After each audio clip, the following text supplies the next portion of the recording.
There's just something weird about CERN.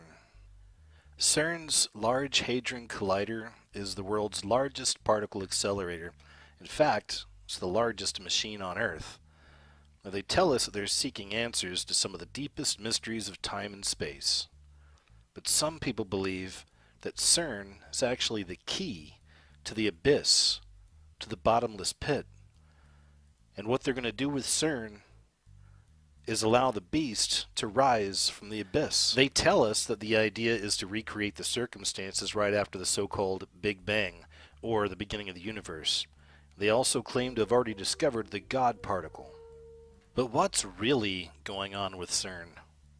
Operatic dance performance filmed inside CERN.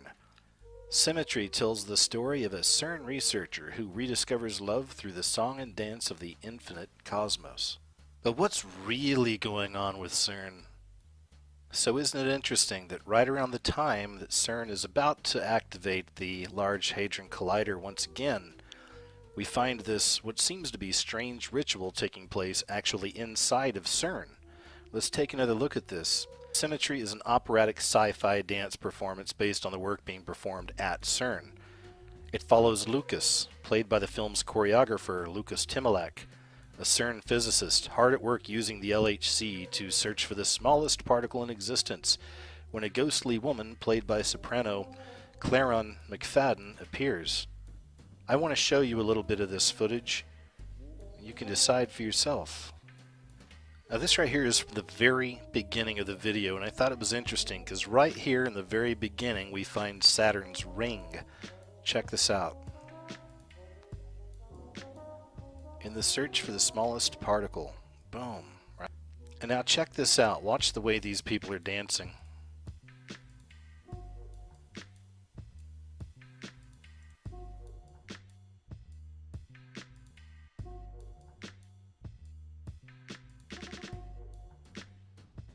It's also interesting to note that in between the different segments of this short video, they like to keep showing us Saturn's rings. Check this part out. I thought it was interesting as well. Now they're about to jump over to a new scene, and then watch the guy's cheek, and then there's that guy in the black right behind him. Now watch.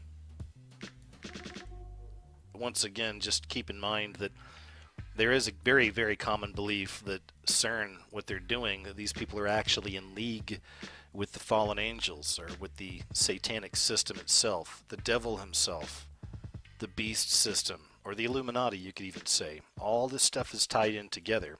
This is really heavy stuff, and I find it amazing the things they're kind of showing us just in this short video, or this ritual that they performed at CERN. So just considering the possibility that that's actually what they're doing, that they are trying to open up the pit, that we are really in those times, as prophetic times, that it's time to unleash the beast, right? Then man, this imagery is interesting, isn't it? So look at this. Just watch. It's open, right? Here it comes. Anyway, it's interesting. It goes right here. Got the lady in white inside of the magic circle. You got the guy dressed in black walking outside of it. So once again, we have that symbol of the dark and the light.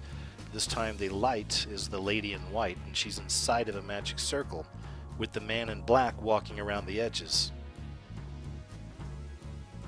There was the ring again, right? Look, here it comes. Gates open. Boom. Here they come, right? Fallen angels, the devil himself. They're on the way. It makes you wonder. So something else I thought was really interesting is I went ahead and took a look at the names. Let's take a look at the name Lucas. And it just so happens that the name Lucas, right there in the middle you can see on the left, means light. We are dealing with Lucifer here, yes? It's bringing in Lucifer, bringing in the light. So then I look up the name for Claron. It just so happens it means bright. So we have these two characters, the bright light, performing this ritual at CERN. Where many people are concerned, they are literally trying to unlock the bottomless pit, that we are in the time where the beast rises, and this is essentially what they're trying to do. The part in the beginning of the video where they were all dancing around kind of weird, right? Well, it reminded me of I Pet Goat 2. If you haven't heard of I Pet Goat 2, it's a video. Please go check it out. It's all over the place. A lot of people have done breakdowns on the symbolic meaning behind it. And I say a lot. I mean a lot. And that's okay, because it's just that deep. This is some really deep occult stuff with I Pet Goat 2. There's a lot of different meanings going on there. Many of us do believe that it's truly a spiritual message, essentially laying out the times we're in. So another connection here is the statue of Kali stands out there in front of CERN. You can even see right there in CERN's logo the 666. We find the 3 sixes in there, and this is certainly not by accident.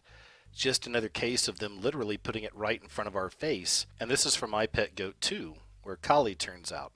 But right around this time in the video, we also find this.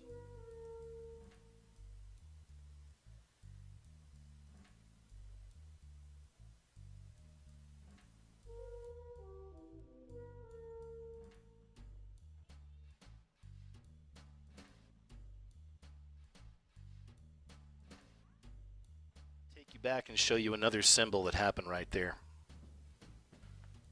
Now watch real closely at the floor as this character's dancing around, and you're going to see a whole bunch of shark fins rise up. I'll see if I can catch it.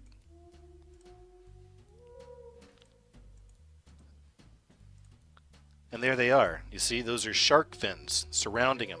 He's bringing it up. Why is that important? Because I've covered the shark symbolism in other videos as well. We continually find these sharks turning up in these big public Illuminati rituals. And time again, I'm finding, for whatever reason, the sharks connected with a lot of established Illuminati symbolism. So it made me wonder. From the example in I Pet Goat 2 with the shark fins, the connection with Kali, the connection with the LHC, the possibility that they're unlocking the pit, it only makes sense that the shark symbolizes the coming from the pit. But wait, there's more. For those fans of the old television series Lost, there's also a connection there with CERN and the LHC. There was a secret government group called Dharma in the television series Lost that was investigating all the mysteries around this island, this time-traveling island with all these mysteries and magic going on. It makes more sense now to me. I'll say that. So it's also interesting to note that not long ago, Rihanna made news by going outside the gates of the White House, and they made sure to tell us that it was outside the gates. Now the official story here is that she was trying to play some kind of a role of an actress on some TV show she likes. What really stood out here is that she posted this on her Instagram outside the gates, she even said, of the White House. So she's outside the gates of the White House, and she wrote, "Cyrus, let me in. Cyrus, let me in." The Cyrus is symbolic for Osiris. And this brings us back to that connection once again of the Illuminati beast system. Now that connection goes back to Osiris.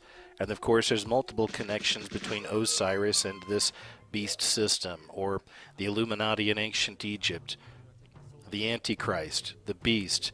I mean, essentially it's all one character, but it has so many names. And how many times have we seen that in the movies when somebody meets the devil and the devil says, "Well, I go by many names"?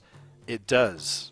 That also puts a new perspective on the whole idea of Miley Cyrus, right? Cyrus. She's really blown up over the last few years, and she's always got that tongue sticking out.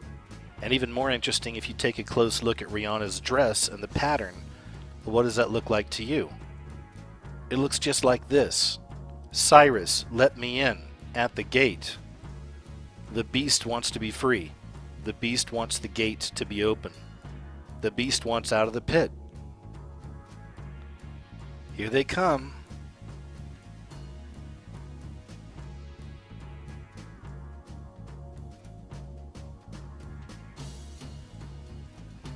Hey, thanks for watching.